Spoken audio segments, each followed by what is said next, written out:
Over here, you know what I'm saying? Yeah. And can't believe I've been walking that 20 years, probably broken hip or something.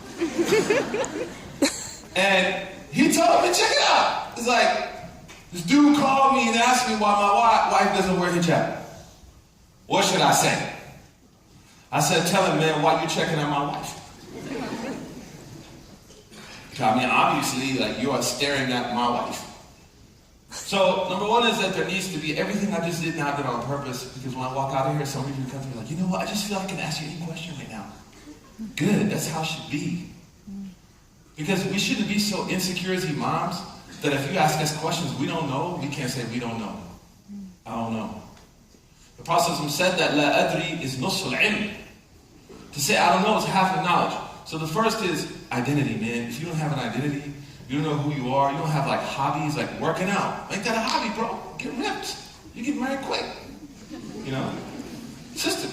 You know, I told brother, you want to be happy, buy her CrossFit membership, man, as soon as you get married. No, seriously. Have some kind of hobby that you're involved in. Serving people. Look all these, last time I came to Stockholm, I didn't see homeless people. It's crazy. Last night I seen a brother with like a reading lamp. Out in the street, like reading Dickens. With his quilt and some pillows. I'm like, dang man, that's like 5-star homelessness right there. Dickens and Chaucer with a lamp on. But number one is have an identity, understand who you are, understand your purpose. And that's what you have to be very careful, young women and young men, about the construction of identity that you see in popular culture. You know, the images that you see around you, whether it's the gangsters, you know, that gangster lifestyle, most of those people aren't gangsters. Like honestly, it's entertainment. I met Drake. Maybe you saw the picture with Drake. Drake is the first one to tell you, I'm an entertainer. I used to be on a kid show on Nickelodeon, dude. What kind of gangster am I? Lupe is a personal friend of mine. Lupe's father was an imam in Chicago. He did a lot of work in some of the worst neighborhoods in Chicago. The Lupe fiasco will be the first one to tell you, all this is entertainment. So for these people, it's acting. Because listen, if you're getting paid like Jay-Z, you're not going to go do something in the streets to go to jail, right? If I'm married to Beyonce, I'm not going to jail. You know what I'm saying? I'm not. Me and Queen B gonna kick it. We're playing Tahajjud every night. The point I'm saying is, but for you, young brothers and sisters in this society where you live in, if you walk around acting like gangsters and being hard and criminality, and I heard now that every Sunday if you open up the newspaper, you find a Muslim has committed a crime the night before, that's a lack of identity. It's a lack of purpose. So the first cause really are two things, internal and external. Internally, I don't know who I am. And the construction of beauty around you. There was a study done by one of the greatest photographers in the fashion industry. Listen to what he said, sisters, because I know sisters that have anorexia, man. I had a sister come and tell me that she spends 6 hours a day in front of a mirror. Like, wow, that's a lot. That's like a flight from DC to Turkey. Like, but brothers, we spend 6 hours a day playing Call of Duty. You know what I'm saying? Point is lack of identity. How do we create the identity? Number one, internally, is to be aware of the things around us that are out there to create insecurity. I talked about it on Friday. So they asked this fashion photographer, they asked him, what is the number one goal of the cosmetics industry? What is the number one goal of the fashion industry? When people look at commercials with these models who weigh like 25 pounds, when they look at these commercials, what is it that you want to create? And he said, in the 35 years I've been doing this, there's only one thing that we want young people to feel when they look at our advertisements, whether it's a girl reading one of those teen magazines or Vogue, whether it's a brother looking at GQ or Men's Health or Male Fitness, insecurity. We want them insecure. Because insecure people will buy anything. Is it true or not? True. I feel inferior. Buy the suit. Hook it up. Okay. Ding. Oh my God. Look at the fascination with whiteness in the Muslim world. It's unbelievable. I was in Egypt. The most beautiful women in Egypt are the Nubian women. They actually have a cream in Egypt called Be White. It's crazy. I was sitting down the street, man, this big truck. I said, hey, who's that white girl with the truck? is kun abyad. Be white. And I was like, someone try to take it from me. I'll put this on eBay. Cut my skin off. Right? Go to Pakistan and India, fair and lovely. And you know what? It's a disgrace that neighborhoods are gentrified, but now cultures are being gentrified. And the goal of that is to make you insecure. And when you and I become insecure, we start to look for an identity because the goal is to feel balance, and we struggle to find balance. And then whatever is the closest thing we can really accomplish with the most ease, we'll run to. But the Prophet ﷺ, first of all, there's no such thing as a Muslim identity. I get tired of this. Brother, can you give a talk about the Muslim identity? What's the Muslim identity? You know, it's the Muslim identities. Each and every one of you are like a sun that's waiting to rise. Right? Each and every one of you has some beautiful thing you're going to give to this world. Right? But if I make you and everyone else have the same light, life will be boring. But look at the Prophet ﷺ. He had gangsters who became Muslims. So the best Muslims were gangsters. Abu Dhar used to stick up people and rob their camels in the hood. No, Abu Dhar was like, what's up, man? You better get up off that camel. You know what this is, boy. Raise up now. Don't, better raise up, Mark. Like, take my camel. I'll take you not to Bataka, I'll take. Right? So he was that gangster guy. He becomes Muslim, and look how he takes that, because that hardness is good, man. That hardness is great. That hardness makes you for the truth. That's what was good about Omar. Omar was firm. They said Omar could kill a lion with his hands. He channeled that inner gangster. Instead of being a gangster for Jahannam, he was a gangster for Jannah. Then you find people on the Prophet who were very soft. Abu Bakr was a soft person. He would cry very easily. He had a big heart. He had a heart of gold. Prophet doesn't ask him to change who he is. Sayyidina Bilal is just like, he's the guy that you can just bank on all the time to be there for you. So he brings that to Islam. He doesn't change it. Aisha, you know, growing up as a young woman, she's very intelligent. Hafsa, oh man, Hafsa used to argue with the Prophet. She used to say to him, Man indaka min rabbik, from you or from your God, from Allah. He's like, if it's from me, she said, I ain't doing it. He said, okay, it's from God. He's smart. Everything from God, man. Just do it. That's my man. It's a swag. It's swag right there. That's halal swagger. He doesn't tell Hafsa to change herself. When I converted to Islam, the night I converted, man, I had 10,000 records in my room.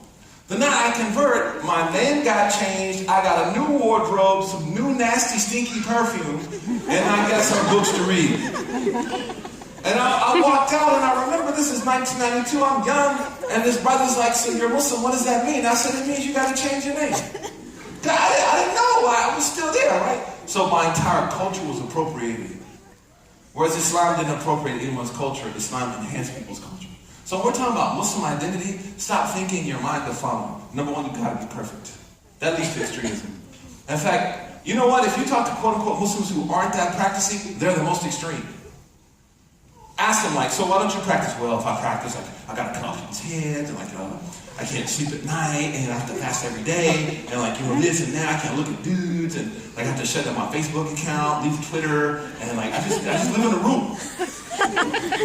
Like, man, what kind of Islam is that? No wonder you don't want to practice it. Really? So the first problem is internally seeking perfection in an identity. Because sometimes when I think about how great Islam is, how beautiful Islam is, and if I'm a sinner, if I was out last night with tough Hatim Binana, I'm going to be worried about myself. If I'm out using smoking weed every once in a while, kicking with the homies, I got a boyfriend, I got this, maybe I know some Muslim girls that have had abortions. And this is real talk. Because we don't just fake it. We need to keep it real. Because if you don't keep it real, you're a liar. And that's why our problems don't get solved, because we like to say, oh, we're all great, our community's wonderful, mashallah, there's no problems. And you got people's hearts who are broken, who are struggling in the streets, who are Muslims, wherever they are, and they feel no connection to the community because in the name of piety, we made people kufr. So let's keep it real. So on that issue, When you ask these people why, you ask a young brother who's a gangster, I don't know what gangs they claim in Sweden. Maybe it's like, Swedish Viking clique. I don't know. Like, what's that TV show, Vikings? What's the guy's name? The leader? They claim in that clique. Right? Vodka Hanka clique. What kind of gang is that? We straight from South Central Sweden, boy. Not Compton. Sweden up in this joint. Point is, people do that because they lack identity and purpose. And then if you ask them, why don't you be Muslim? Like, well, to be Muslim I gotta be perfect. I'm not there. And our parents reinforce that because our parents are scared, man. My mother is not Muslim. Right? I lived with my mother for 10 years after I converted. I finished college. My sheikh told me, live with your mom. My relationship with my greatest mother. Well, my mother is great. And I remember, man, one time I missed Fajr. My mom is not Muslim. So I got up and was like, it's all good. My parents are Kafirs. Like, I didn't even know about Fajr and stuff. I'm making wudu at like 10:30 a.m. Then my mom yells at me. She said, hey, what kind of imam are you? You don't even pray Fajr prayer. I said, I can only imagine if that's a non-Muslim mother. I said, hey, what kind of creation are you? You worship more than one God. She's like, go to bed, boy.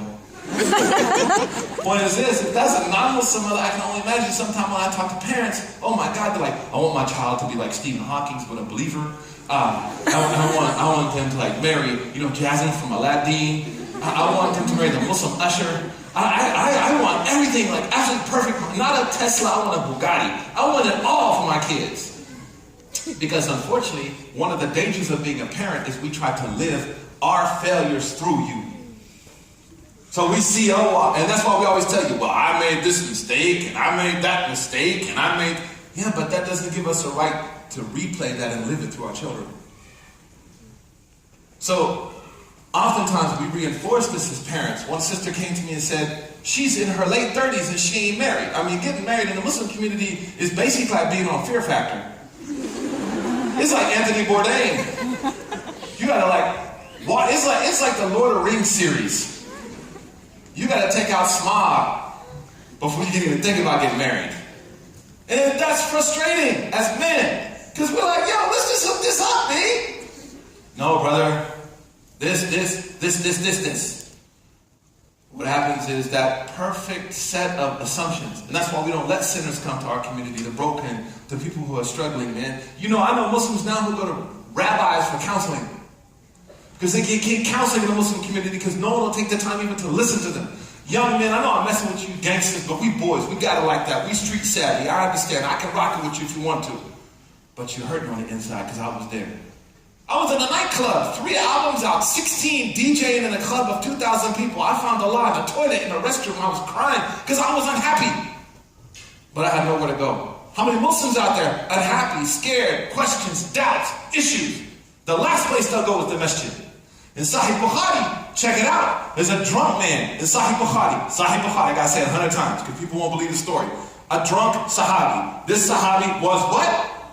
Drunk. Not like the Sufis drunk with Allah. No, drunk on that Johnny Walker Red. That drunk Sahabi. Where do you think the first place he went for help was? Where? The masjid. That's the last place we're going. Like, if we got issues, go to the masjid. Are you crazy? Man, they will cut my head off if I go there. And not only does he go to the masjid, who's the first person he asks to speak to? Because he trusts the Prophet to help him. It's a powerful narrative in the life of the Prophet. The first person he comes to, and the narration, it's not like, Ya ahibba fillah. Aina Nabiyullah. No, it's like, He's drunk. And he's like, I need Muhammad. You tell this story, always someone outside will be like, brother, I don't think you should tell that story. No, I think you need to get out of the way.